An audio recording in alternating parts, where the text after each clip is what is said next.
Dokes soared through the shimmering slipstreams of subspace with all the confidence of a dedicated anthropologist who believed they'd seen every bizarre phenomenon the galaxy had to offer. They had once cataloged a civilization that communed only through whistling in quantum frequencies, and they had spent 3 entire cycles mapping a species of sentient fungal colonies that could rewrite their own DNA at will.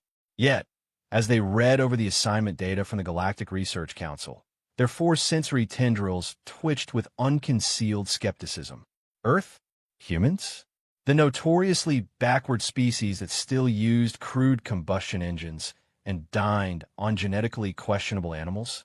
The thought was enough to turn Dokes' indigo epidermal patterns a shade of Vex purple. But the Council had made its decree. There was no escaping it.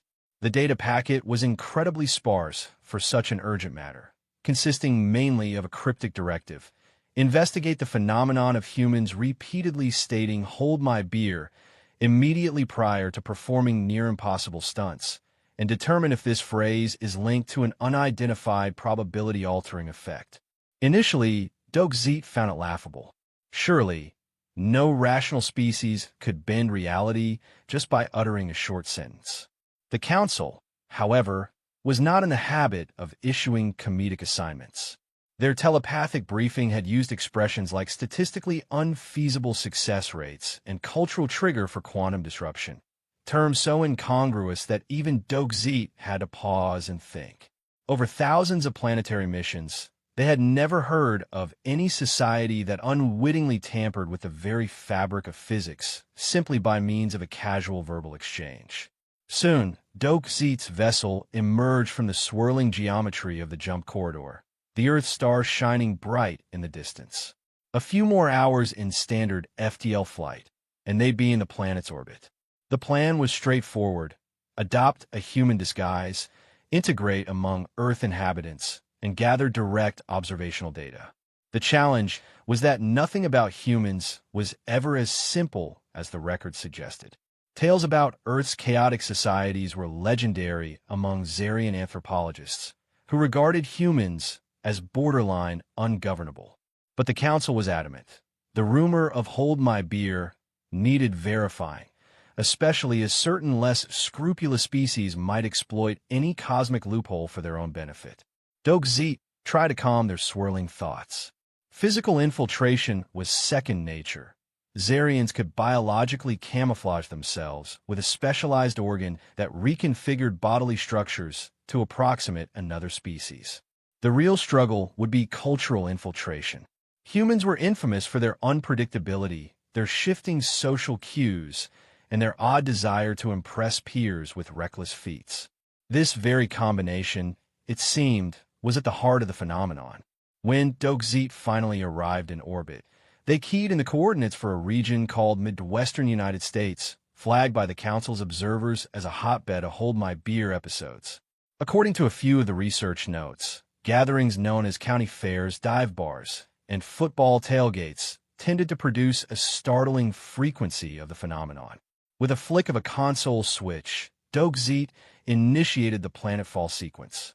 Heat tiles glowed along the ship's hull, and soon the craft descended through the atmosphere, masked by stealth fields that manipulated local radar. The next step was to find a discreet landing site, someplace rural with minimal onlookers. They settled on an unremarkable stretch of farmland dotted with weathered barns and grazing animals. After a short flight just above treetop level, Dokes' ship touched down behind a large stand of trees. They quickly began the transformation procedure, injecting themselves with genetic nanites that would temporarily realign their physiology. Their slender, multi-limbed form thickened. A pair of large eyes receded to human-like orbs. The 4 sensory tendrils fused into a pair of external ears. The alien's once glowing skin darkened to an earthy tone. Within minutes, Dokes was gone, replaced by a seemingly ordinary human with short brown hair, mild facial features, a standard configuration of limbs, and a slightly bemused expression.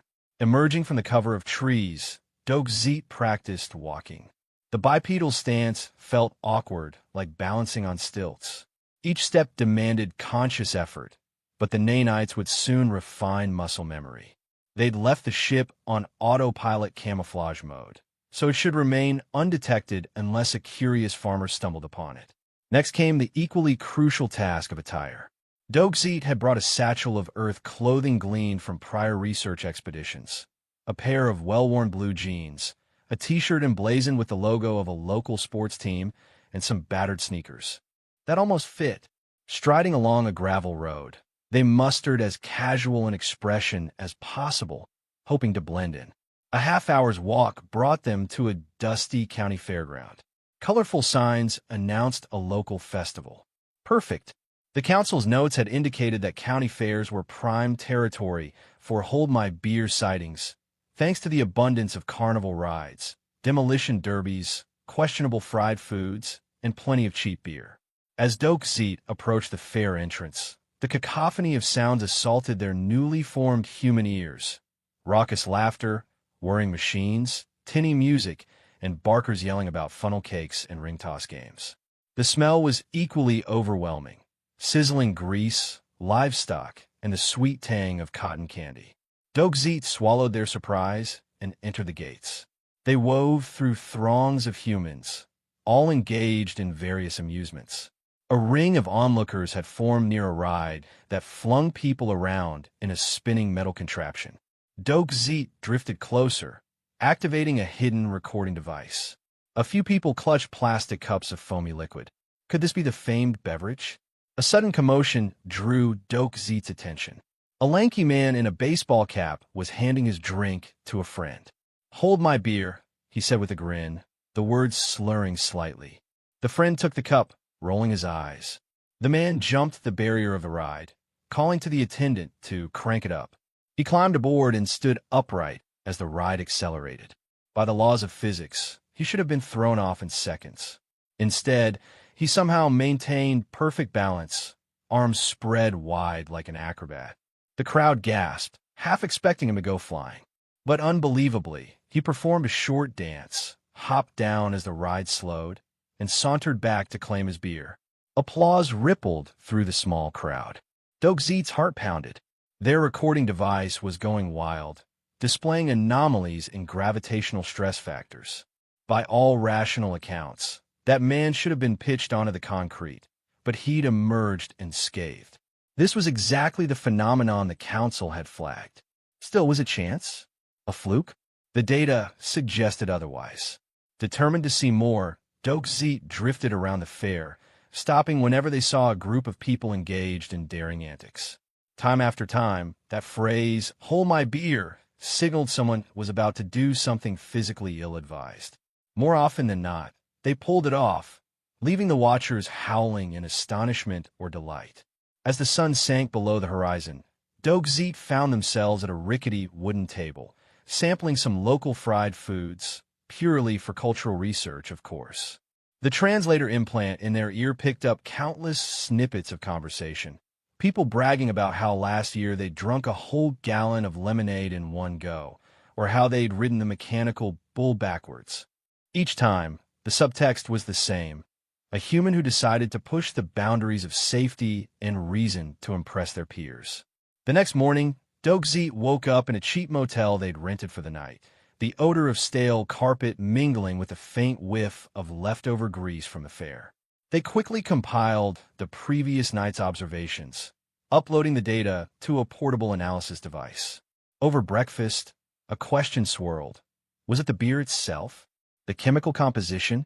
Or was there a psychological factor in humans, triggered by the phrase? Initial scans of the beverage samples revealed nothing extraordinary. Water, ethanol, hops, barley. Standard fermented grain. Hardly a cosmic game-changer. Dokzit's curiosity grew stronger. They recalled the council's emphasis on a probability-altering effect. But how did it happen? The obvious next step was to interview humans directly. Yet, direct questioning, so, "Do you believe you can warp physics by saying 'hold my beer?' would likely yield nothing but confusion. Subterfuge was needed. They decided to pose as a graduate student from a university, collecting sociological data about risk-taking behaviors. With that strategy in mind, Dokzit spent the next day traveling to a small city nearby, known for its nightlife and spirited college population. The campus was lively, full of young adults bustling between buildings. By late evening, bars and clubs lit up neon signs. Dokzit slipped into one such establishment, which smelled of spilled beer, sweat, and a faint undercurrent of cleaning products. It was a loud, boisterous environment, exactly the sort of place where Hold My Beer might surface. Sure enough, within an hour, a spectacle unfolded near the dartboard area. A boisterous young man wearing a backward cap handed his cup to a friend, muttered, "Hold my beer," and proceeded to attempt a triple bullseye throw. By raw statistics, even skilled players rarely achieved such pinpoint accuracy 3 times in a row. Yet, each dart sank neatly into the center of the target, to the uproarious cheering of onlookers. Dokzit's device glitched again, registering an improbable success rate. The man strutted back to reclaim his beer, half laughing, half in disbelief at his own success. Dokzit decided it was time for a more hands-on approach. They sidled up to a group of patrons at the bar, adopting a friendly grin. "Hi," Dokzit said, forcing a slightly awkward accent. "I'm doing a study on how people decide to take on challenges. Have you noticed anyone saying, 'Hold my beer' right before doing something crazy?" One of the humans, a red-haired woman with a wry smile, laughed. "You must be new here. That phrase is basically the official motto of half the drunken daredevils I know. It's like some weird tradition. People say it, then do something nuts." She shrugged. "Sometimes they fail, though. You just don't see those videos as much because they don't go viral." Dokzit leaned forward. "But you've also seen them succeed when you'd expect them to get badly hurt." "More times than I can count," the woman replied. "My cousin once jumped off a garage roof onto a moving truck bed while yelling 'Hold my beer.'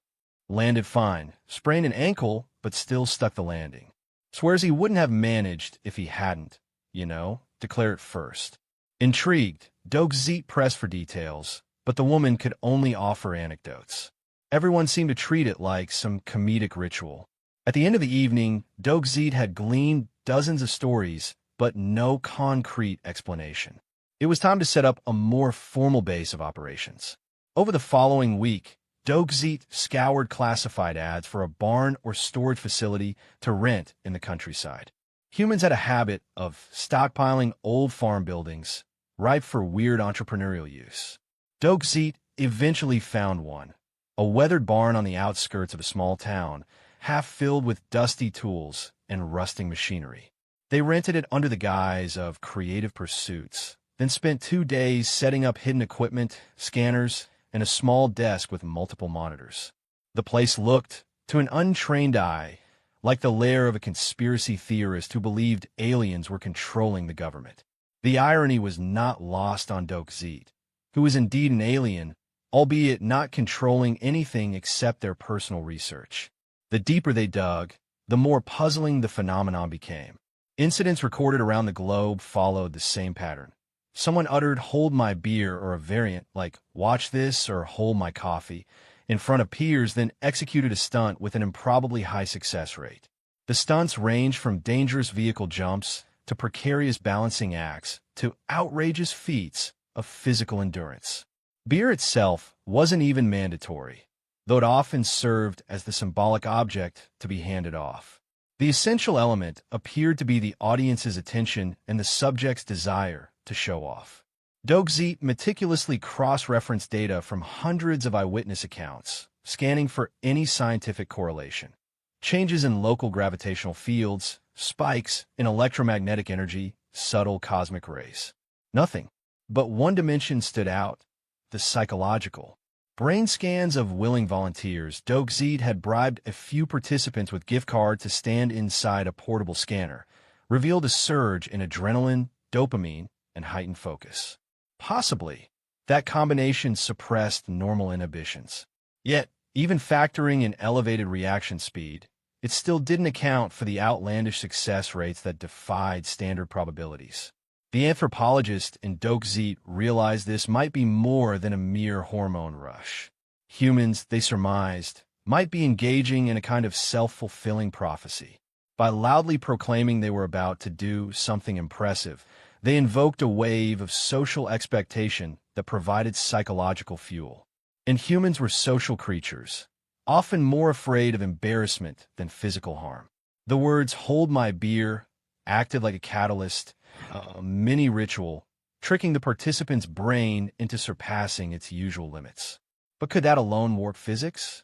Or was it that the stunt, once believed impossible by normal measures, was facilitated by unwavering confidence? Dokzit decided they had to put themselves to the test in a controlled environment. One evening, the barn was empty except for the glow of alien devices and a single skateboard they'd purchased for cheap from a local thrift store. The plan? Attempt a moderately difficult trick after uttering "hold my beer" to a research drone they disguised as a human friend. The drone possessed advanced reflexes for data capture, but no real consciousness. Dokzit placed a can of cheap beer in the drone's mechanical hand, took a deep breath, and said, "Hold my beer," in a halting voice. A mild flush of embarrassment swept through them.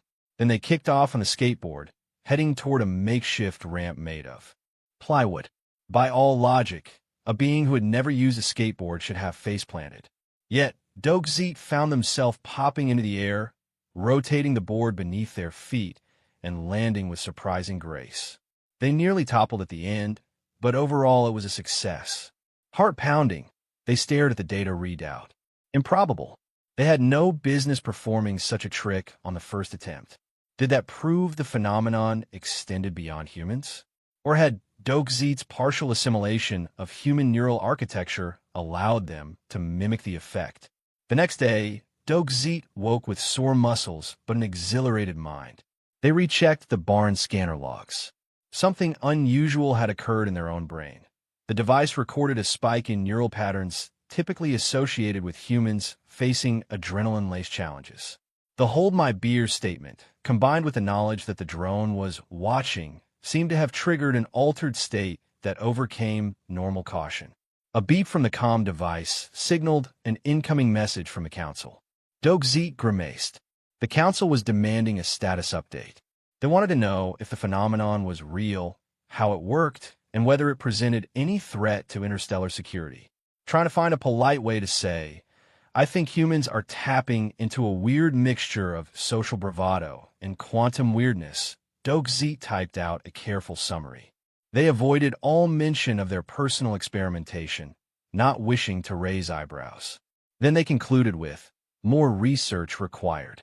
Days turned into weeks as Dokzit systematically broadened their exploration. They traveled to various bars in the region, each with its own distinct subculture. One boasted a mechanical bull that had thrown every rider within seconds, until a particularly bold woman said, "Hold my beer," and ended up lasting 2 full minutes on top of the thrashing machine, to thunderous applause. Another bar was frequented by college students who challenged each other to chug scalding hot coffee or devour monstrous spicy peppers, all in the name of "hold my beer" bravado. Dokzit's notes swelled with testimonies, first-hand observations, and video evidence. Between outings, the alien researcher spent long nights analyzing everything. They compiled a working theory that "hold my beer" was a ritual phrase performing multiple functions. It announced the individual's intention to defy normal caution. It created a social contract wherein failure would be humiliating, and it unleashed a surge of neurochemicals that sharpened reflexes. The result often defied expectation, perhaps not truly defying the laws of physics, but rather pushing human performance to an improbable threshold. Nevertheless, even that explanation felt insufficient for the times. People seemingly cheated death altogether.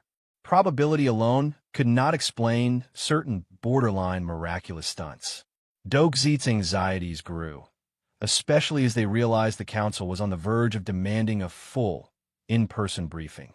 How could they possibly demonstrate this phenomenon convincingly to a group of hyper-rational alien leaders who believed advanced technology was the only route to cosmic breakthroughs? And there was an even more unsettling development. Dokzit had begun to sense changes within their own mind. On a recent infiltration at a skate park, they found themselves spontaneously cheering on a teenage boy who was about to attempt a rail grind. Not only that, they'd felt a strange excitement, almost urging him to say, "Hold my beer." It was as though Dokzit's empathy or curiosity had meshed with the human adrenaline-based mindset, bridging cultural and biological gaps. Or perhaps some intangible, mimetic element was rewriting the alien's neural architecture. When the Council's final summons arrived, Dokzit had no choice but to comply. The message was curt: return immediately. Present your findings. Explain. Demonstrate. The anthropologist spent an entire night in the barn, sorting data, packing up the scanning devices, and rehearsing possible ways to convince a roomful of supercilious alien dignitaries that humans had accidentally discovered something that danced on the edge of quantum manipulation. Hard evidence was crucial, but so was a demonstration. Yet, how to replicate "hold my beer" in an environment like the Council's high-vaulted chamber, which had no tolerance for rowdy chaos? Eventually, Dokzit reasoned that a demonstration was the only thing that could silence the Council's doubt.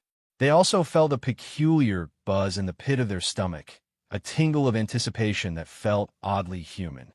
With everything packed, they triggered their stealth craft's recall function, watched it land near the barn in a shimmer of refracted moonlight, and loaded the devices aboard.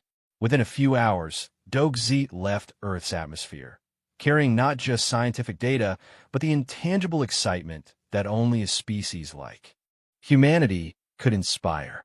Upon arrival at the Council's expansive station, perched at a Lagrange point in a distant star system, Dokzit was greeted by silent corridors that thrummed with the pulse of alien minds. They took a moment to steel themselves. This was it, a confrontation with the galaxy's top scientific authorities.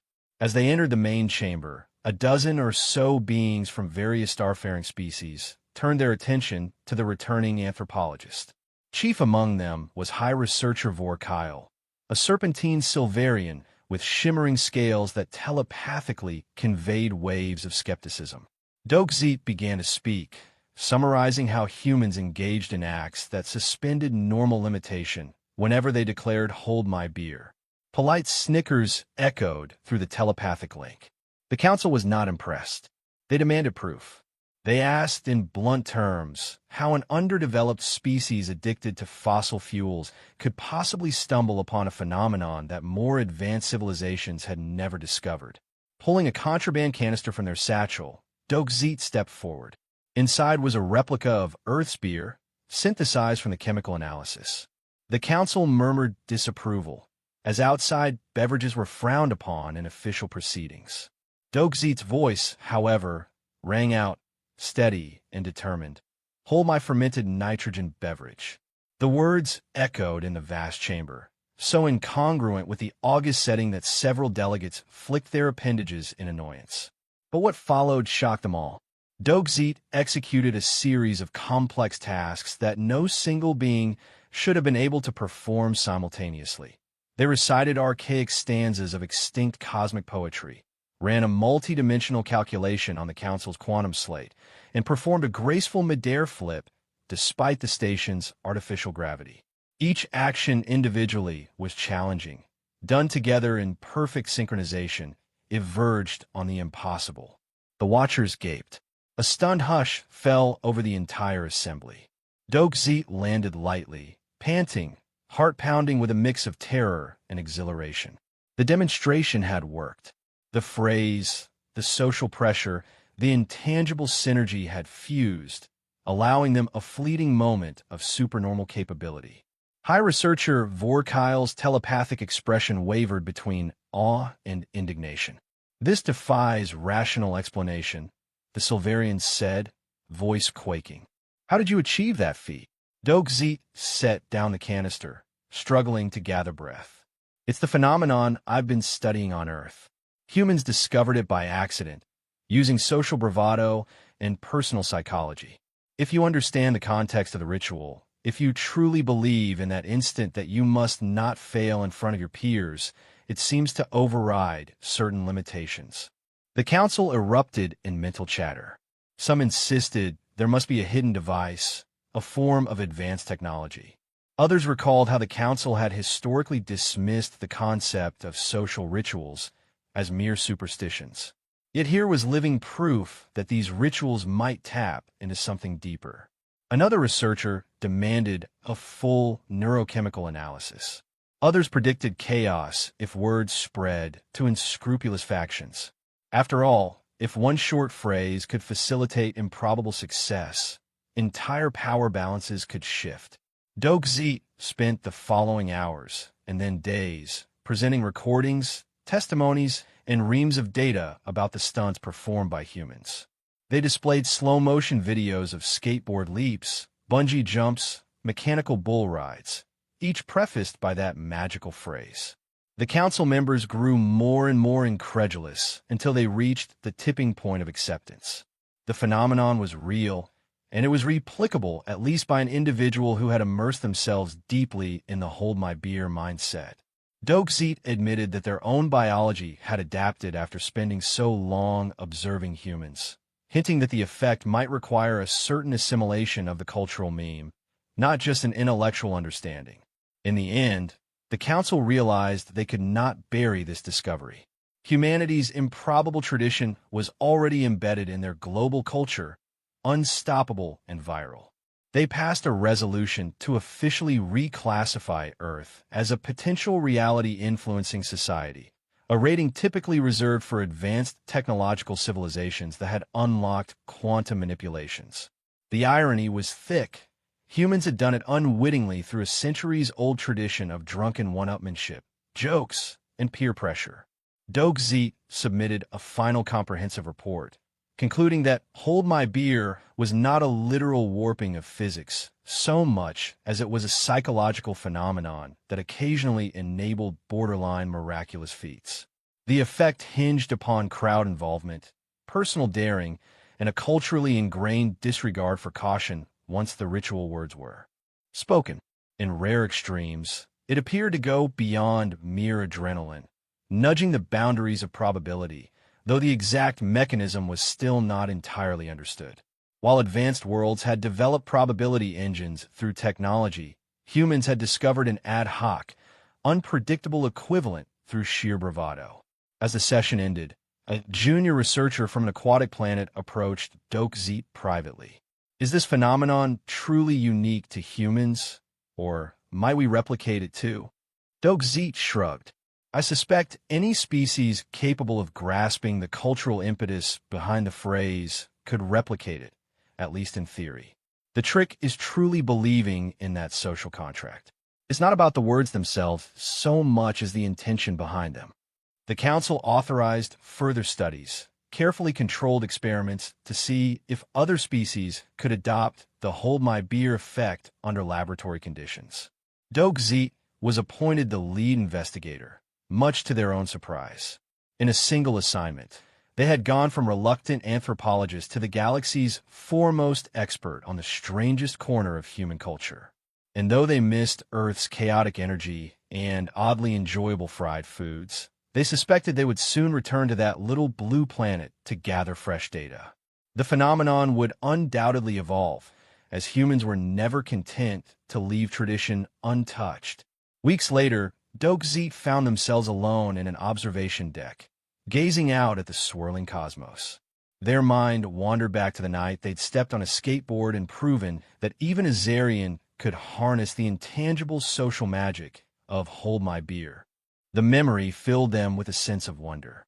They realized that in all their anthropological endeavors, they had never felt such raw excitement.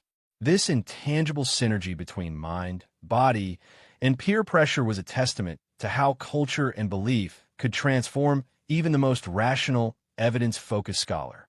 They closed their eyes, recalling the whoops and cheers they had witnessed at that rickety carnival ride, where a random man defied gravitational sense. The ghost of a grin flickered across Dokzit's human-like features, remembering how that crowd had roared its approval. It dawned on them that for many humans, the exhilaration of Hold My Beer was more than just vanity or foolishness. It was an affirmation of possibility, a collective cry that the improbable could become reality if only you believed it hard enough and had an audience to keep you honest. Reflecting on it further, Dokzit saw a parallel to the Council's reaction. Initially, The council had dismissed the phenomenon. They scoffed and demanded traditional proofs. Only when Dokzit performed an impossible display in their presence did the council truly open its eyes. Humans had captured that same dynamic centuries ago, forging a quick and dirty path to improbable feats by harnessing the primal power of group expectation. It was, in some ways, an unrefined version of the hyper-advanced sci-tech used by certain telepathic species, except humans had done it without conscious technology, just culture, beer, and nerve. The final report circulated quietly through the council's archives, with certain segments redacted to prevent unscrupulous use. Nevertheless, rumors spread, and soon other anthropologists began scheduling visits to Earth, curious to see the phenomenon firsthand. Some joked that the galaxy was about to witness an explosion of drunken daredevils, each proclaiming, "Hold my beer," in their own language. Dokzit was given the unenviable task of ensuring this knowledge did not spiral into a wave of interstellar accidents. They planned an Earth-based research station, ironically to be built near a major brewing facility, so that carefully orchestrated experiments could be run under controlled conditions. Dokzit, for their part, tried to maintain a veneer of objectivity, even though part of them was quite eager to see how the phenomenon might evolve. Could humans harness it more consistently? Could Azarian or Silverian adapt well enough to replicate the effect reliably? On one level, it was a dangerous game, coaxing people to attempt stunts that defied basic safety. On another level, it was a frontier beyond the purely rational, an unknown country where social contract and personal conviction transcended the usual boundaries of biology and physics. One afternoon, Dokzit found themselves reviewing logs from the initial Earth visits, glimpsing those ephemeral triumphs. A woman flipping a dirt bike over a flaming obstacle, a teenager sliding down the handrail of a massive staircase while juggling glass bottles, a group of friends who strapped homemade rockets to a shopping cart and actually coasted across a shallow pond. Each moment had been prefaced by that short, emblematic phrase. Even the failures, which there were many, rarely ended in catastrophic harm. Somehow, even the biggest blunders ended with bruises or mild injuries when logic suggested much worse. It was as though the universe winked and turned its head for a moment, letting them off easy. Days turned into weeks, and official announcements trickled out, reclassifying Earth in the interstellar records. The new file on humanity contained a small subheading: potential for probability manipulation via cultural ritual. Diplomatic ramifications emerged. Some starfaring empires wanted to befriend Earth quickly, believing that harnessing "Hold my beer" might offer an advantage in cosmic disputes. Others scoffed, seeing it as sensationalism, unconvinced that a rowdy bar chant could rival advanced quantum engineering. Dokzit was pestered with questions and interview requests, many from alien news agencies. They had to carefully strike a balance between revealing enough to be transparent and hiding the more alarming details. Despite the flurry of new responsibilities, a part of Dokzit yearned to return to that dusty county fair or the rowdy college bars, to simply walk among humans, watch them push boundaries for no better reason than excitement, camaraderie, and a thirst for novelty. For all their illusions of grandeur, advanced civilizations sometimes forgot the raw joy of discovery, an impulsive leap of faith that might end in glory or a broken bone, yet was done for the thrill rather than any grand design. Humans, in their messy, contradictory way, embodied that spirit more starkly than any species Dokzit had studied. In quiet moments, Dokzit would sip a synthetic approximation of beer, still unimpressed by the flavor, and reminisce about the moment they soared on a skateboard ramp, defying common sense. It was a fleeting second, but it had lit up their mind with the realization that some wonders in the universe could not be pinned down by logic alone. The phenomenon was ephemeral, fragile. Perhaps it would never be wholly quantifiable. And maybe that was the lesson. Not everything needed to be broken down into cold equations. Sometimes, existence was about stepping off the cliff, figuratively or literally, and trusting that you would land safely because a crowd expected you to. Occasionally, Dokzit caught themselves murmuring the phrase in random contexts, "Hold my pen," or "Hold my datapad," if faced with a mundane challenge at the station. Of course, it never worked quite the same way in the sterile environment of the Council's labs. The spirit of the phrase was missing. Without a group to impress or a genuine risk at hand, it became just empty words. The essential magic required an undercurrent of fear and the adrenaline of an audience. Freed from those elements, it was meaningless. Ultimately, the entire saga had changed Dokzit in profound ways. They returned to the Council a second time, months later, to deliver an updated study. During the meeting, they noticed how certain delegates eyed them with intrigue, probably wondering if Dokzit could spontaneously pull off another superhuman demonstration. In truth, Dokzit hoped never to reduce this phenomenon to a party trick. It was a piece of culture woven deeply into human identity. To exploit it purely for spectacle seemed disingenuous. No, the real value was in what it taught them about social bonding, courage, and belief. Thus, the official stance from the Council was cautious. No condemnation, no wide-scale attempt to replicate the phenomenon. Instead, they would monitor its growth and document any additional anomalies. Dokzit's final remarks in the updated study read like a tribute. Humanity wields a subtle power that arises from the interplay of psychology, cultural tradition, and collective encouragement. While we cannot scientifically classify it as a definitive violation of physical laws, there is room to believe that possibility itself expands when a group truly anticipates the improbable. Hold My Beer is not so much an incantation as it is a bold statement of faith in one's own capacity, boosted by social investment. It is the handshake between fearlessness and folly, sealing a short-term contract with reality. Not long after, rumors circulated of a near collision at a galactic spaceport. A private freighter pilot from another species who allegedly shouted an alien translation of "Hold My Beer" just before executing an impossible docking maneuver to avoid a catastrophic crash. The pilot was said to have been intrigued by the human phrase. Dokzit smiled wearily when they heard the rumor, suspecting it was only the start. If the rest of the galaxy learned the cultural context, this phenomenon could spread in ways no one could predict, for better or for worse. Deep down, Dokzit hoped that Earth might remain the nexus for this improbable magic.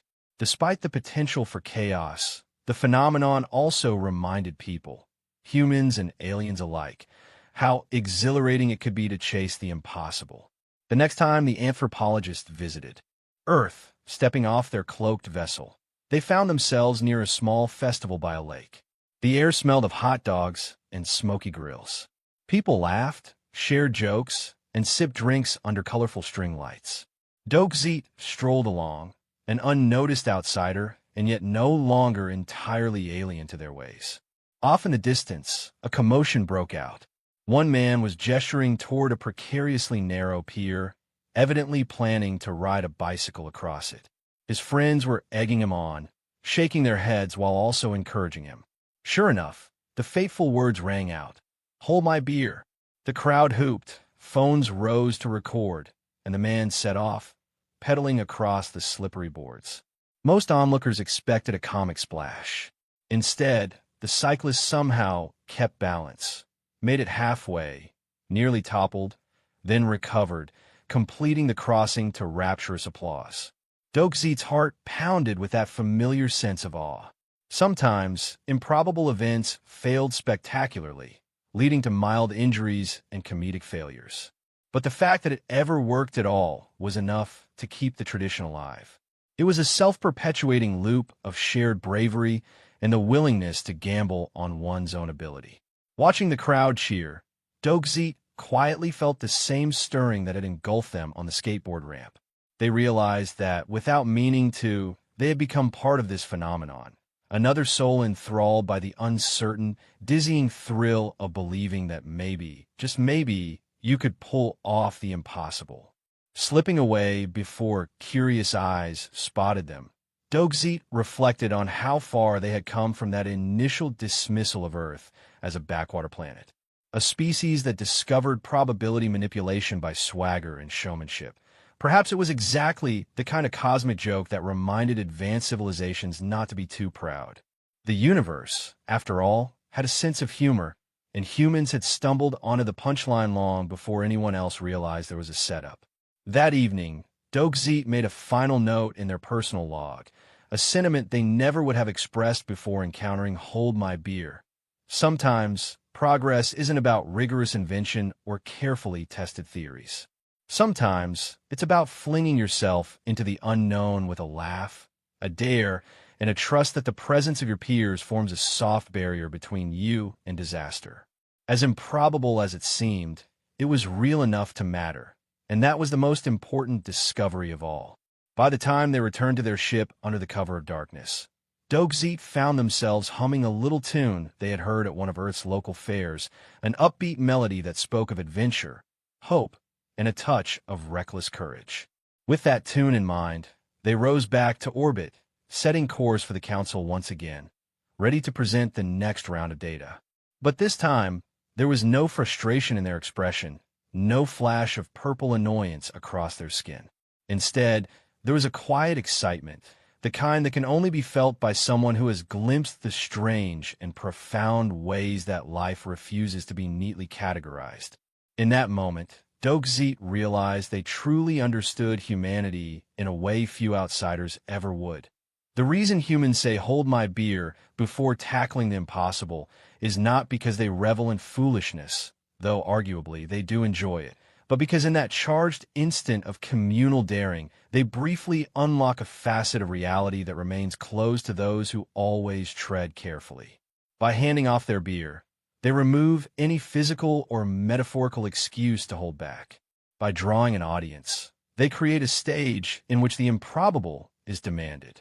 And in that interplay of desire, crowd pressure, and the curious nature of an accommodating universe, they achieve feats that logic alone would never permit.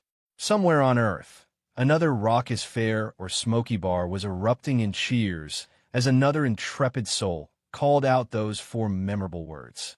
Somewhere else in the galaxy, a researcher was reading Dokzit's report with disbelief, preparing to test the phenomenon themselves. The universe kept spinning, unconcerned with logic or bravado, yet allowed these small dramas to play out on countless stages. And while no official manual would ever list "hold my beer" under advanced scientific breakthroughs, perhaps it deserved a footnote in the cosmic ledger of improbable wonders, thanks to one alien anthropologist who finally understood why humans kept saying it, and how, in the end, it might just work. The universe had never seen such a bewildering phenomenon. In the vast annals of the Galactic Council, an unspoken rule endured for millennia. Apex predators were to be viewed with wariness, if not outright dread.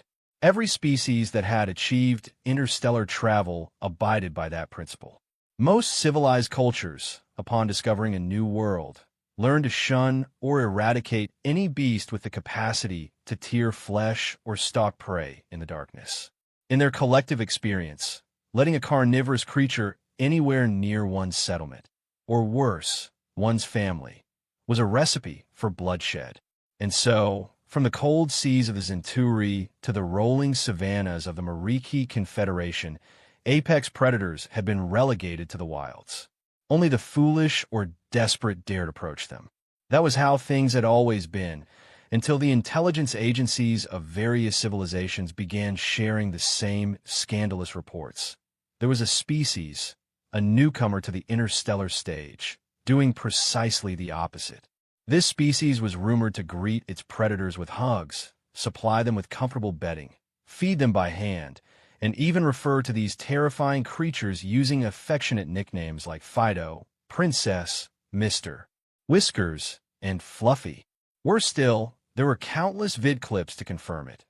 Men and women pressing their faces against large furred beasts, children riding on the backs of giant canine-like hunters, entire families cradling small, clawed carnivores whose purrs could be heard through the footage. The council was alarmed, so alarmed that a special observation station was deployed in high orbit above the planet known as Earth. It was a lush world teeming with life, from tropical oceans to polar ice caps, supporting billions of humans scattered across continents. The early reconnaissance teams, composed of carefully cloaked drones and stealth satellites, reported contradictory data. Yes, Earth had apex predators. Yes, they were large, fearsome, fast, and undeniably capable of killing. Yet the humans had somehow invited these creatures into their homes. And strangest of all, it seemed entirely voluntary on both sides. On a particular day, the tension reached a head at the Earth Observation Station's primary briefing chamber. 7 delegates from major spacefaring races attended, each having journeyed from corners of the galaxy to see how badly things had gone wrong on Earth. Diplomatic Director Heron, who stood at the front of the chamber, was a tall, willowy being from a gazelle-like species who had learned over countless generations that caution was paramount. He wore an expression that combined deep fascination with downright disbelief. "This recorded footage," Director Heron said, pointing a slender limb at the hovering hologram, "shows a young human, possibly an adolescent, lying on a couch. Beside her is a feline creature, classified as Felis catus. The creature has sharp retractable claws and can slice flesh with minimal effort. Yet here, the girl is allowing it to curl up against her neck. You can see how it lifts its tail, and in response, she scratches its head." "Preposterous," hissed a delegate from the trill species. The trills were small and rodent-like, quick to frighten, but also highly curious. One might say that their fear was a survival trait that had kept them thriving through centuries of conflict. That's a perfect position for a predator to tear out someone's throat. A third delegate, Ambassador Kazut from the Mariki Confederation, couldn't stop the trembling in his fur. Kazut's people had spent millions of years evolving from herbivores who once navigated wide grasslands, always mindful of predators lurking in high grasses. "Why?" he managed to say. "Why would these humans do such a thing? Are we sure the footage isn't manipulated?" "Surveillance data is consistent," responded the observation aide. She stood on 3 limbs. Her species evolved from a tripedal structure. Multiple scans confirm that the humans treat these predators like cherished companions. They feed them, house them, and speak to them in oddly high-pitched vocal registers. They even groom them. The entire chamber fell silent as the last statement sank in.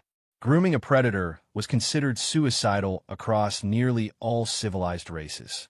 Meanwhile, the hologram cycled to a new clip, an enormous wolf descendant, its fangs bared in a wide yawn, allowing a human to wrap arms around its torso, as though hugging it like a child's toy. "This must be some bizarre cultural ritual," said Research Chief Paul Gex, a being with large, bulbous eyes that blinked in sets of 3. He was known for his scientific enthusiasm, and even now he was skimming data on a handheld device, trying to maintain a veneer of calm. "There's mention of therapy animals, something about them bringing comfort to anxious humans. That implies a psychological or neurochemical mechanism. The humans appear to release pleasure hormones during contact with these predators, as do the predators themselves." Ambassador Kazut felt fresh waves of apprehension. "But that makes no sense," he said, his voice trembling. "A species that bonds with apex predators. It's like forging a partnership with your own potential killer. By all logic, it should end badly." No one could argue. There had been rumors that the humans planned to attend a forthcoming diplomatic reception, one that would formally introduce Earth to the Galactic Council. In an unprecedented move, the humans had requested permission to bring therapy animals aboard the Harmonious Exchange, a vessel specifically designed for high-level negotiations. The request had rattled everyone. Director Heron, trying to preserve stability, had decided to let the matter proceed, curious to witness these famed therapy animals in person. It was under these conditions that the day of the reception arrived. The Harmonious Exchange's Grand Hall was resplendent, designed to accommodate dozens of different species. Platforms at varying heights, atmospheric controls in partitioned corners, and specialized seats for those with tentacles or exoskeletons. Everything was ready. The representatives who had gathered early watched the docking portal with a mixture of dread and curiosity, each quietly hoping the humans would exercise restraint. They did not. Ambassador Reginald Porter, A middle-aged human with a genial smile stepped through, accompanied by his staff, who in turn guided several harmless predators on leashes or in carriers. At Porter's side was a large dog with pointed ears that stood at perfect muzzle height to rip out a person's throat if it so chose. The dog trotted happily, tongue lolling. Following them were two cats, each contained in a stylish portable crate. One large rabbit with twitching nose and a somewhat suspicious expression, and a ball python draped across the shoulders of a tall human security officer. The assembled aliens shifted uncomfortably. Kazuf quickly retreated behind a potted, ornamental plant, where he could peer out with minimal exposure. Director Heron advanced, his posture dignified, forcing his instincts to remain calm. "Ambassador Porter," he said politely, "on behalf of the Galactic Council, welcome." "Thank you," said the human, his smile broadening. "And, on behalf of Earth, thank you for granting us this historic opportunity. I trust we haven't caused too much inconvenience." The dog at his side wagged its tail vigorously. Several small, squeaking noises escaped the throats of the nearest onlookers, especially those who had evolved from rodent-like ancestors. But no immediate chaos ensued, which was at least a promising start. Next, the dog sniffed at the platform beneath its paws. Another door hissed open, and out stepped Dr. Elena Chun, a human xenobiologist. She was accompanied by Research Chief Paul Gex. It appeared the two had been speaking at length, for Paul Gex's eyes blinked in quick succession, his version of excitement. He was murmuring about canine bonding behavior and oxytocin release. Dr. Chin nodded politely at the delegates before focusing on situating the animals in an unobtrusive corner. Some delegates could not tear their eyes from the python. The slender reptile was coiled around the human officer's shoulders, flicking its tongue into the air. One might argue it was smaller and perhaps less overtly menacing than the enormous dog, but for a species that had survived untold generations avoiding anything with scales and fangs, it was still nerve-wracking. The tension mounted when an assistant placed one of the cat carriers on a table, presumably to let the occupant out. The occupant was a Maine coon named Mr. Whiskers, an imposing feline with tufted ears and a bushy tail. The cat emerged, glanced around in aloof fashion, then hopped onto a seat that belonged to a representative from a small insectoid race. The insectoids squeaked in panic, trying to scuttle backward, but found themselves pinned by the cat's chillingly direct stare. Ambassador Porter, stepping forward in alarm, tried to coax Mr. Whiskers back into his arms. The cat, in typical feline fashion, ignored him entirely, opting instead to knead the seat cushion with its claws. The squeak from the insectoid grew louder. One of them might have fainted had the scene continued any longer, but Dr. Chun intervened, calmly lifting Mr. Whiskers and cuddling him while murmuring reassuring words. There, she said to the cat. "We're here to make a good impression. All right." This small display of maternal scolding drew perplexed looks from every alien in the vicinity. The notion of speaking to a predator like a mother addressing a misbehaving child defied the entire known logic of the galaxy. But even more shocking, the cat seemed to accept it. Mr. Whiskers made a small, rumbling noise, not quite a purr, not quite a protest, and Dr. Chun carried him away to an isolated corner. At that point, Director Heron decided to begin the official proceedings. He called the delegates to gather at the central dais. Security details remained posted near exits, quite ready to activate personal shields at the slightest sign of hostile activity. The dog, the cats, the rabbit, and the python were stationed behind the humans, presumably to show good faith that none would come lunging at the unsuspecting. But the fear in the air was palpable. Heron cleared his throat. "Ambassador Porter, we appreciate your presence. We are intrigued by the relationships your people have cultivated with these, creatures." He gestured warily at the menagerie. "I would be grateful if you could explain the cultural significance of what you call pets." Porter nodded, stepping forward in a manner reminiscent of a proud parent. "Certainly. On Earth, many of us maintain close bonds with animals that were once, in the distant past, true apex predators. Over tens of thousands of years, these predators and we humans underwent a form of coevolution. Wolves, for instance, were originally formidable pack hunters. We humans ourselves, though omnivorous, were predatory in our own right, albeit with strategies like endurance hunting. But we discovered that certain wolves were willing to cooperate, share resources, and bond with human tribes. Those early wolves eventually became dogs, an entirely new subspecies that thrives on human companionship. We feed them, protect them, and in return they guard us, assist us, and provide immeasurable emotional support. An immediate flurry of anxious whispers rippled through the delegates. Some found it difficult to accept that humans themselves were partially predatory, at least in ancient times.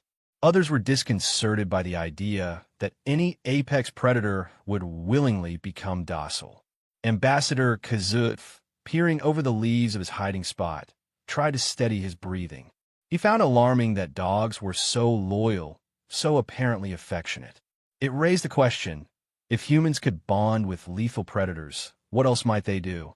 Porter continued, seemingly oblivious to the waves of fear.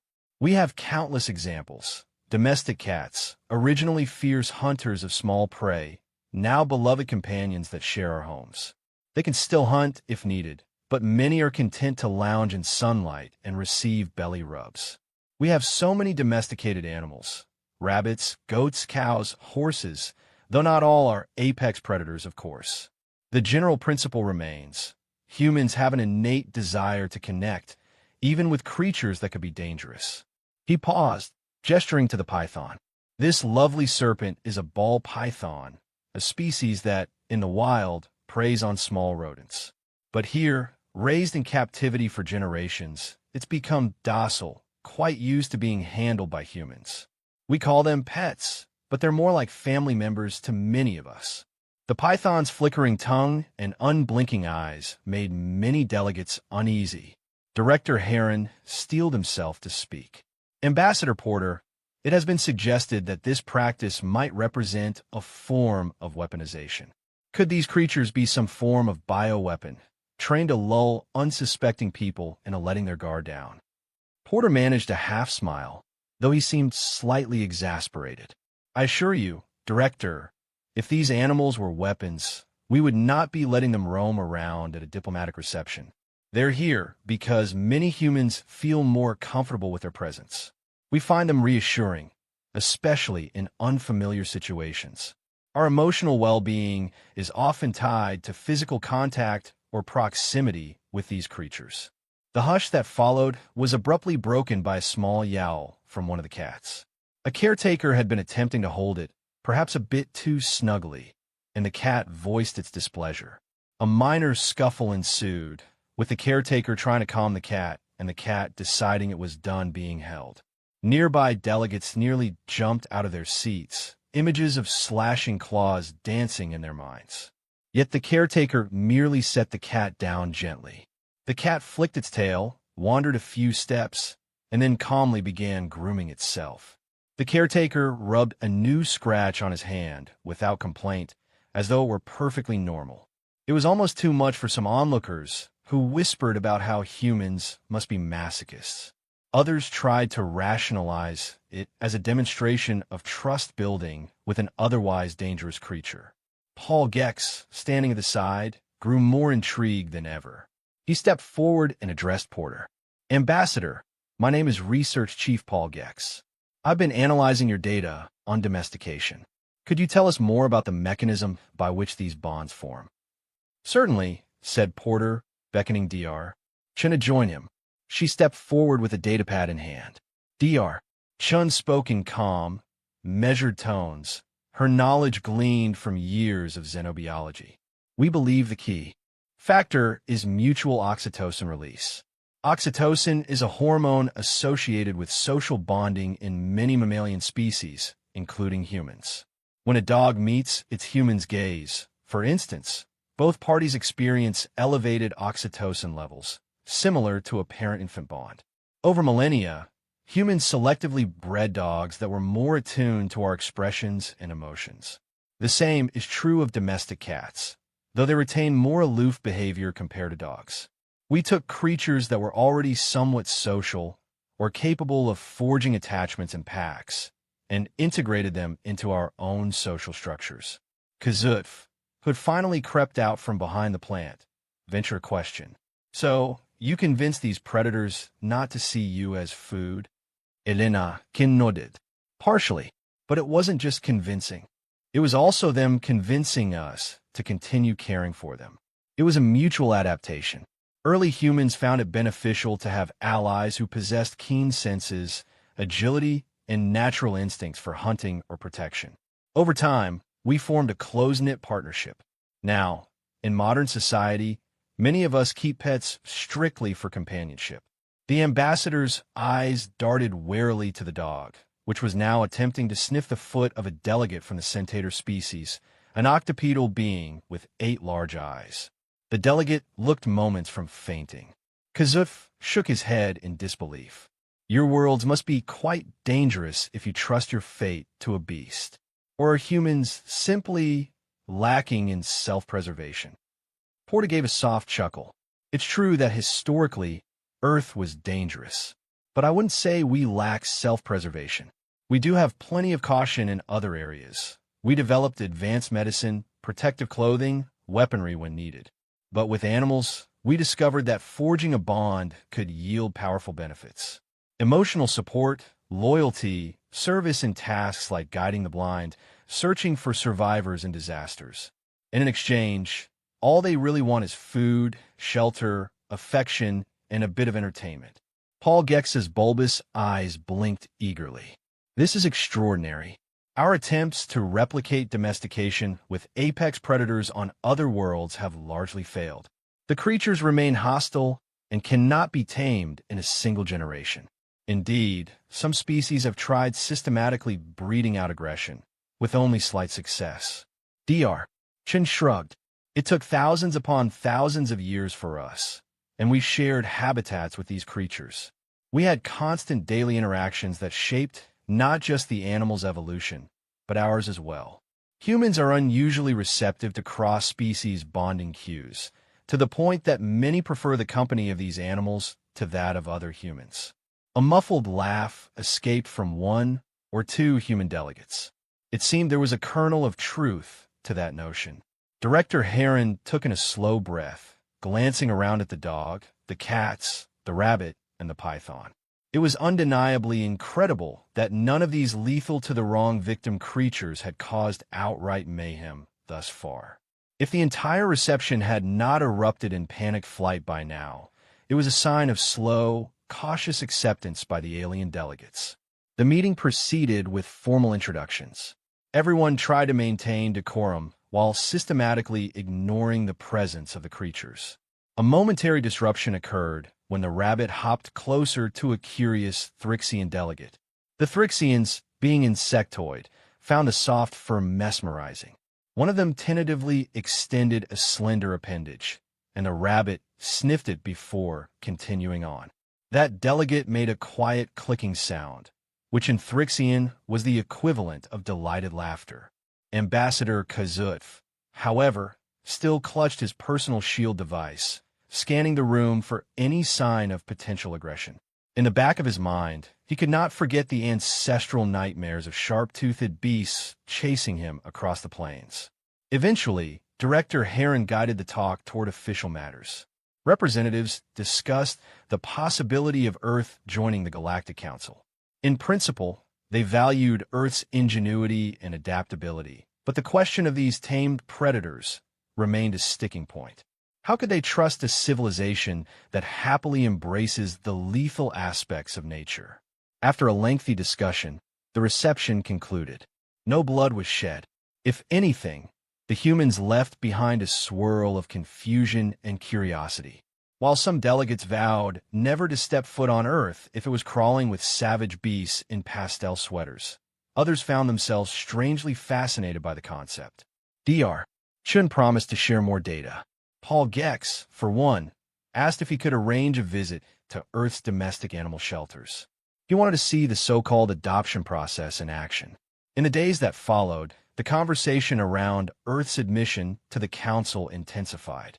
A wave of scientific missions launched to investigate how quickly apex predators could be rendered docile under the right conditions.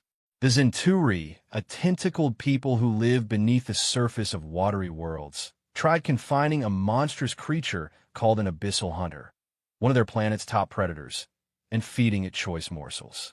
The attempts met with repeated failure. The creature recognized no sign of affection or reward. It launched itself at the barrier daily, eventually injuring one researcher who got too close. The Thrixians tried to raise their own local predator from hatching, selecting the least aggressive brood. But even at the third generation, they had only managed to bring the aggression level down by a small fraction.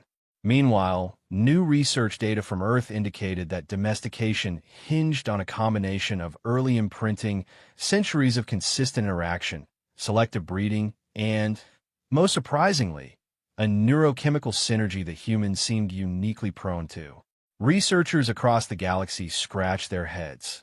Why did humans produce so much oxytocin around creatures that could easily shred them? Why did some humans, upon seeing large, toothy predators, exclaim, "Oh my goodness, so cute," instead of reacting with a rational response? Run for your life. An interspecies research team was assembled. It included Dr. Chun, Paul Gex, and delegates from species that had a personal interest in learning how humans overcame what every other race viewed as primal terror.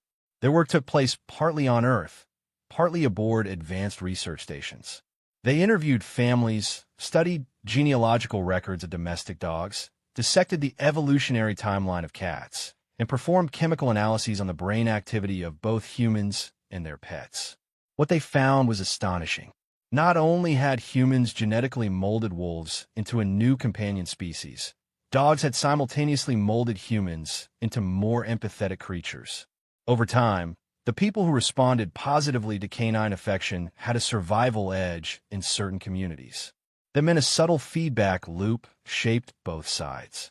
Humans got better at reading dog expressions, and dogs got better at reading human emotions. This revelation left the aliens reeling. If humans could achieve that with apex predators, what else might they co-evolve with?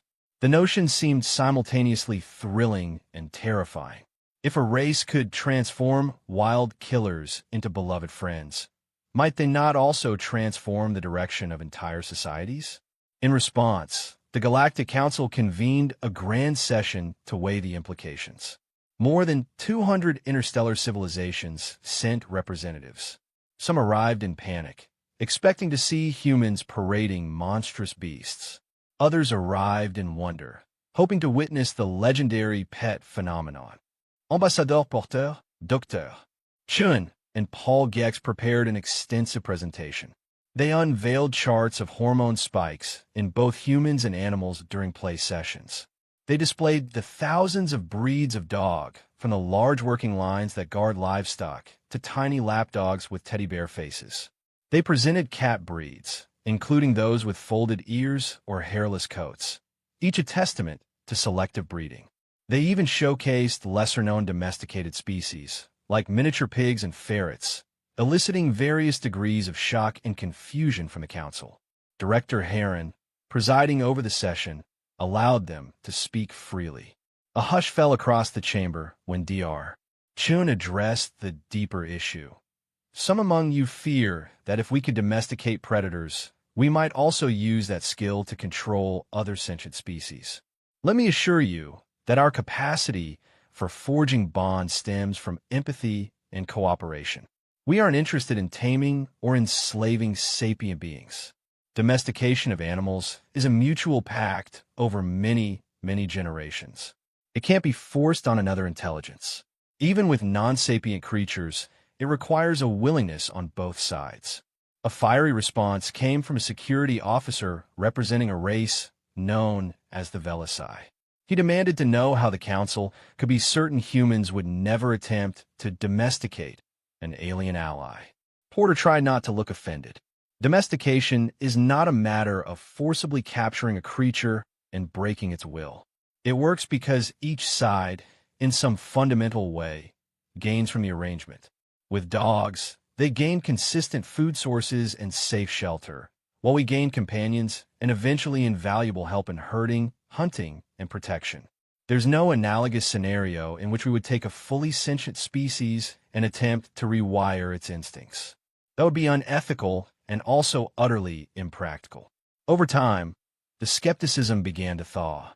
The Council recognized that humanity's bond with apex predators was not an act of subjugation, but a testament to a remarkable willingness to connect. It was a powerful lesson in bridging gaps that once seemed insurmountable. If prey and predator species across the stars could see how humans shared their homes with animals once viewed as terrifying, it might encourage them to try bridging their own divides. A formal proposal emerged, the Earth Animal Cultural Exchange Initiative. Under this initiative, Earth would provide carefully screened and trained domestic animals to select Council facilities. These animals would be introduced to alien staff and visitors, allowing them to observe, interact, and learn without fear of lethal encounters. In strict compliance with health and safety regulations, of course, no one wanted an unsupervised feline prowling around a species that resembled mice. But in a controlled environment, it could allow for profound insights. On the appointed day to ratify this proposal, the Council's grand chamber filled to capacity. Kazuf once again stood among the delegates, bracing himself for another encounter. He was not alone in his apprehension. Even the Trill, who squeaked at the thought of a cat's claws, had mustered the courage to appear. Tension lingered as Ambassador Porter and Dr. Chun walked in, accompanied by their menagerie of carefully selected ambassadors of the animal kingdom. This time, the humans had chosen a calmer dog breed, a golden retriever named Bella, along with two amiable cats, a small rescue pup, a docile corn snake, and a pair of rabbits. The moment Bella trotted into the chamber, tail wagging in a broad sweep, there was a collective intake of breath. But no one bolted for the exits. Bella sniffed the air and gave a polite, doggy smile. She wore a harness with a label therapy animal.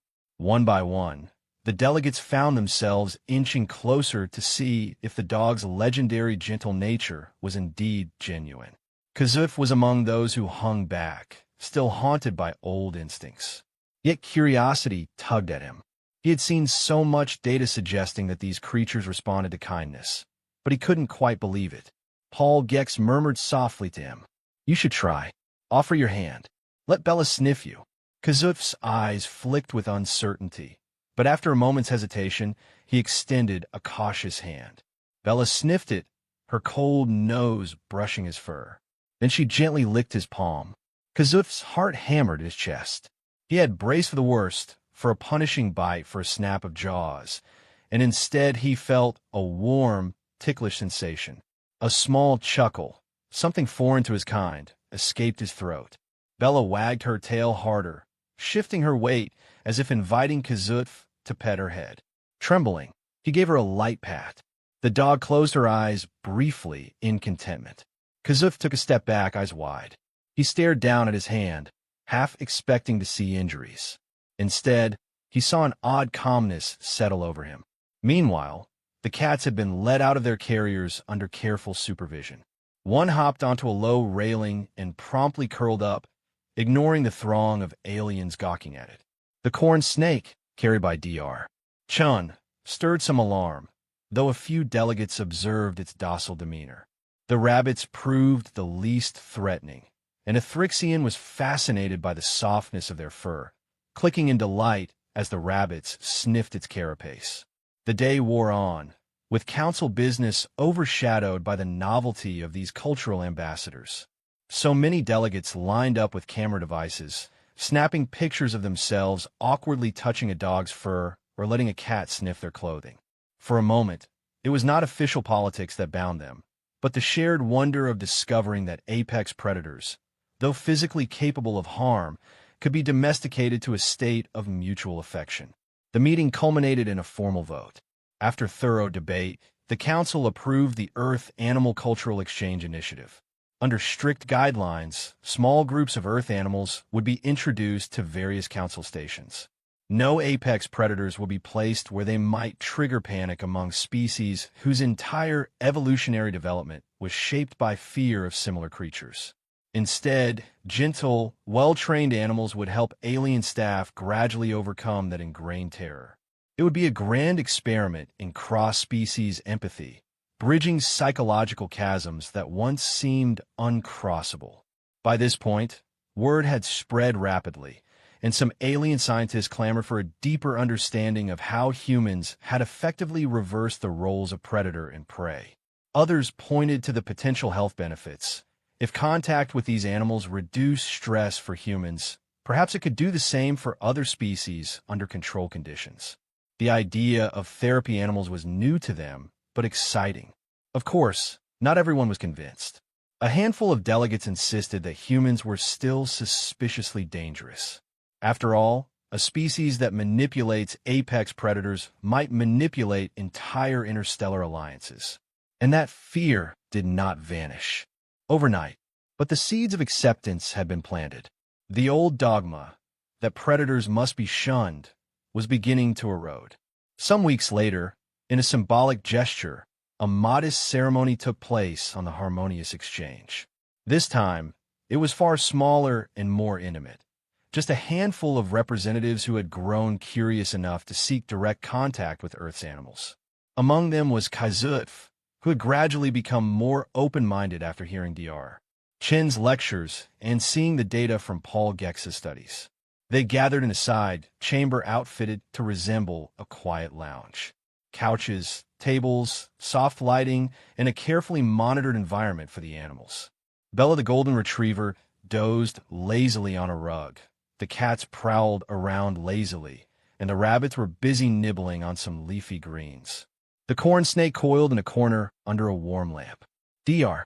Chun and Paul Gex waited patiently for the delegates to approach. Kazuf sat on a couch, tail quivering. He wore a specialized translator device on his wrist in case the animals made any subtle vocalizations he might interpret. He wasn't sure if it would help, but psychologically, it gave him confidence. At Dr. Chen's invitation, Bella ambled over and placed her chin on Kazuf's knee. The ambassador stiffened, but did not recoil. He drew a tentative breath. Bella style vainvoff, off. Slowly, Kazuf reached out to stroke her head. The fur was warm, surprisingly silky. He felt her lean into his touch. In that moment, he was struck by a powerful realization. The dog was trusting him. She could easily have bitten his hand off. She had the teeth to do it. Yet she chose to show affection. Why? Perhaps because she had learned, across millennia of human interaction, that kindness begets kindness. Paul Gex and Dr. Chen observed quietly, not wanting to break the spell. Kazuf closed his eyes, and for the first time in his life, he didn't see fangs in the darkness. Instead, he felt the gentle pressure of a creature that wanted nothing more than a pat on the head. A wave of emotion rolled through him, part relief, part awe, and part self-discovery. He opened his eyes to see Heron, the tall gazelle-like director, watching from across the room. Heron gave Kazuf an encouraging nod, as though to say, "We're learning together." A memory flickered in Kazuf's mind, how his ancestors had once been chased by predators across the plains. Now, here he was, bridging that ancient fear. The moment was intimate and quiet, but it echoed with symbolic weight. If he, a proud son of the Mariki Confederation, could find solace in the presence of a once ferocious beast, perhaps any species could learn to lower its defenses, at least a little, and see the possibilities of unlikely friendships. Time passed, and stories circulated throughout the galaxy. Rumor had it that some Thrixians had adopted small turtles from Earth, finding their shells intriguing and their behavior calming. A handful of Zenturi overcame their aversion and took an interest in cats, albeit from a distance. Even a few of the rodent-like Trill expressed curiosity about rabbits, though many admitted the idea still terrified them. Human ambassadors, for their part, provided training sessions on how to handle the animals gently and interpret their signals. They explained that a wagging tail generally meant a dog was happy, though it could also mean excitement. They warned that a cat's purr often indicated contentment, but could also accompany moments of stress. They taught the correct way to pick up a rabbit without startling it. The aliens, nervous yet determined, practiced these protocols, occasionally fumbling but always learning. Ambassador Porter penned a reflective note to the council, stating that Earth was honored to share what they called their fuzzy cultural heritage. He wrote, "We never set out to become known as the species that domesticated apex predators just to have something soft to pet. That's an oversimplification. But we do freely admit that much of our history with animals arises from a desire for companionship, warmth, and emotional connection. It is part of who we are, a testament to our nature as social beings, always seeking to bond, even across species lines." The council responded with cautious gratitude. The program expanded in small steps, with strict safety guidelines. More Earth animals were introduced to research outposts. Diplomats reported back with astonishing anecdotes. How a visit from a friendly dog could ease negotiations between two historically antagonistic civilizations, simply because it broke the tension. How a cat perched on a windowsill might soothe the nerves of an insectoid clerk filing complex bureaucratic documents.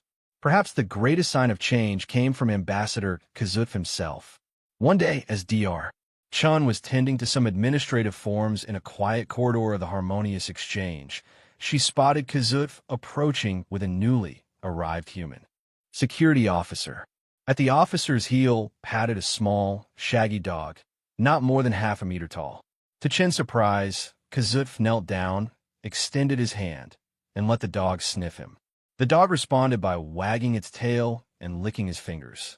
Kazutf's ears flicked with subtle pleasure. Later, he confided in Dr. Chun that he had asked the council for personal permission to keep a small Earth dog on the Mariki homeworld as a kind of test case for cultural exchange. He admitted it was a terrifying prospect, but also an exciting one. Dr.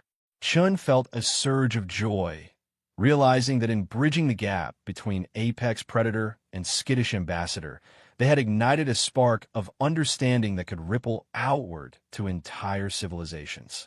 In time, the galaxy would adjust to the notion that apex predators were not always monstrous foes.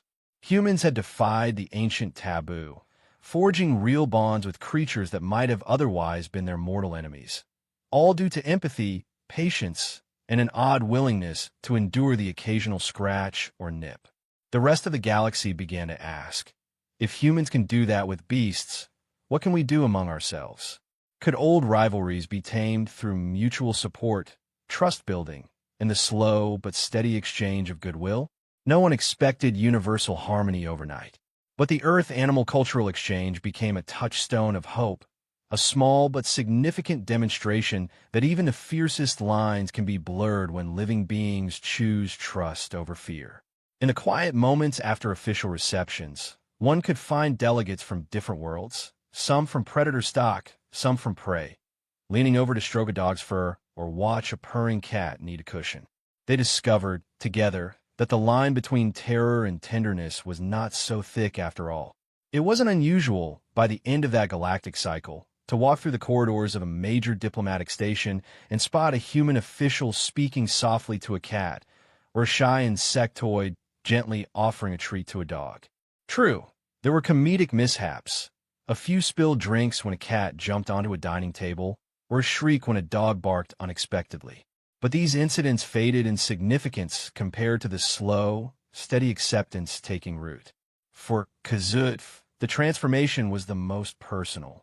He would never forget the primal terror he felt upon first seeing that row of teeth and that powerful canine body.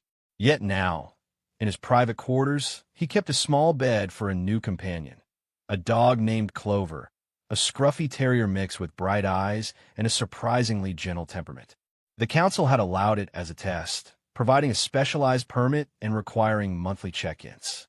Over the months, Kazutf discovered that Clover's presence gave him calm at the end of a stressful day.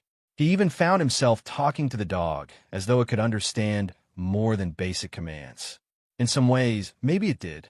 On certain nights, Kazutf would lie awake, Clover curled at the foot of his bed, and marvel at how the galaxy could be so large, so diverse, and so ready to surprise him.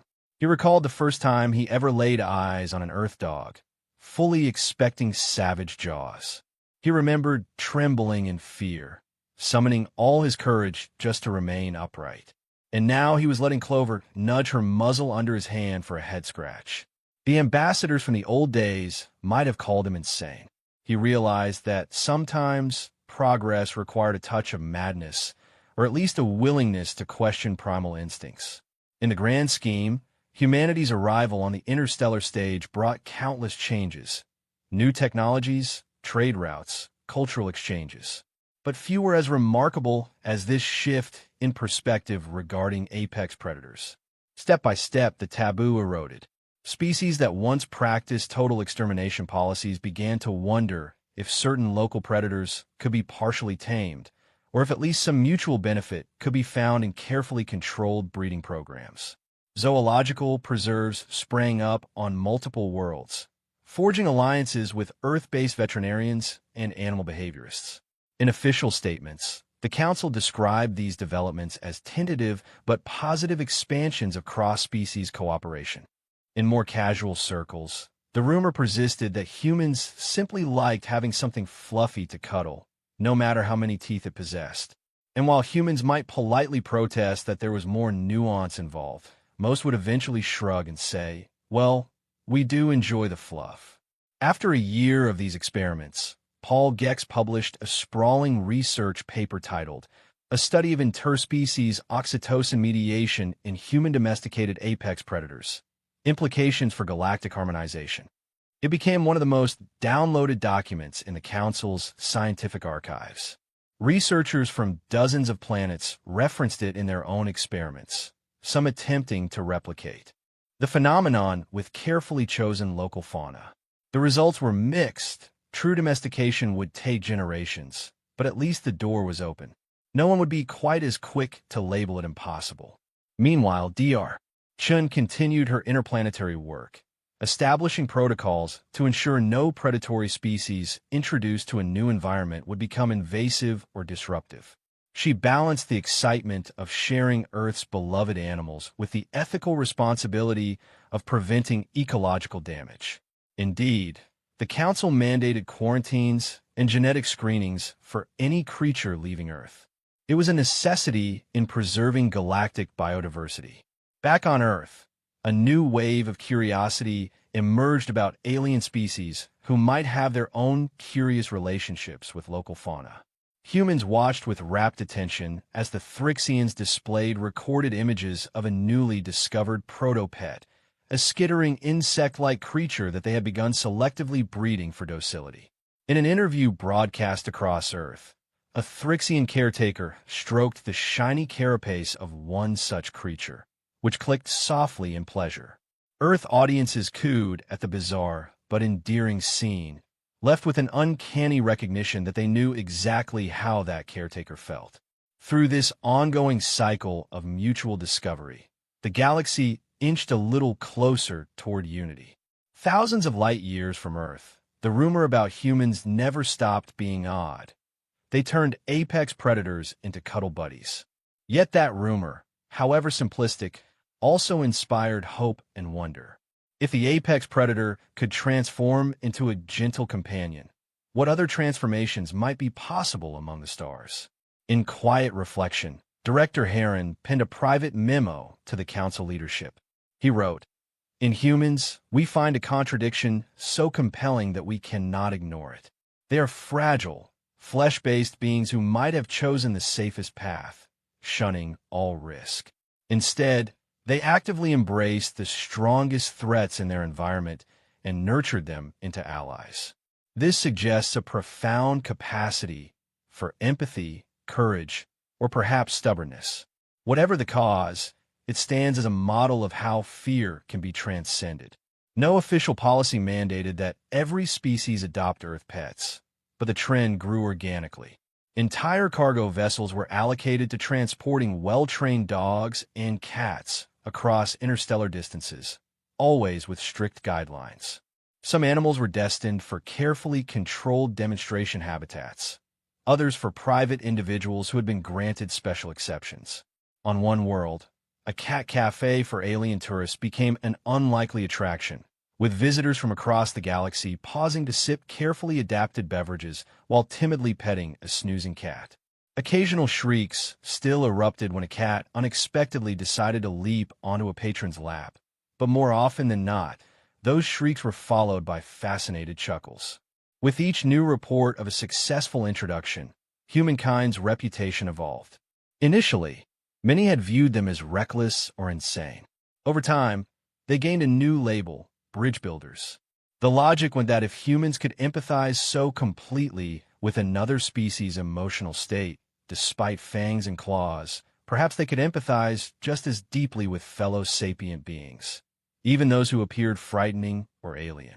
In interstellar politics, that capacity for forming alliances was seen as both a blessing and a potential threat, but it nevertheless opened conversations that had once seemed impossible. And so, the story spread far and wide. The species that domesticated apex predators just to have something soft to pet had taken an improbable seat among the greatest powers of the galaxy. Their arrival altered galactic norms and sparked dialogues on topics that had been stagnant for centuries. More than one civilization looked inward, reassessing whether certain local beasts, once condemned to extermination, might deserve a closer look. And more than a few lonely ambassadors found comfort in the gentle wagging tail of a friendly dog or the soothing purr of a curled-up cat. At the heart of it all, a quiet transformation seeped into the corridors of the harmonious exchange itself. Delegates still convened to debate trade disputes and technological standards, but now they did so in the presence of wagging tails or softly chirping creatures. The tension in the air seemed less suffocating than before. When Kazutf eventually retired from his ambassadorial post, he returned to the Mariki homeworld with Clover at his side. The pair caused quite a stir in local society. Rumors spread that Kazutf had gone mad, letting a beast sleep beside him at night. But over time, as curious neighbors visited and met Clover, opinions shifted. Some marveled at her intelligence, others at her gentle demeanor. Children found delight in throwing a small ball for her to chase. Gradually, the concept of pet began to filter into Mariki consciousness. A few brave souls even volunteered to host small animals from Earth. Clover's presence in Mariki territory became a symbol of bridging fear.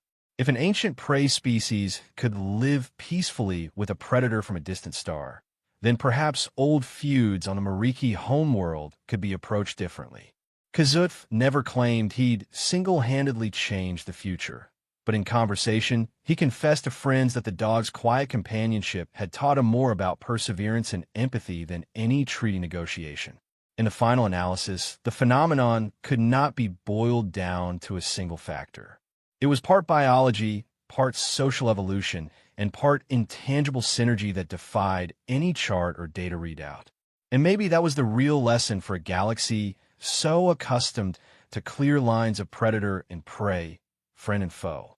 Sometimes, you just had to open yourself up to an unlikely bond, accept the risk, and discover the joy that might await in a wagging tail or a purring cat. So the galaxy learned to see humans through a lens of both astonishment and admiration. They truly were the species that domesticated apex predators just to have something soft to pet, but they were also a species that turned fear into love, and in so doing, offered a fresh perspective on how to coexist. Over generations, that perspective would ripple across star systems and shape new legends of cooperation among vastly different life forms. But in each retelling, a constant refrain emerged, that if humans could cradle in their arms a creature that once stalked their ancestors by moonlight, then perhaps no chasm was truly unbridgeable.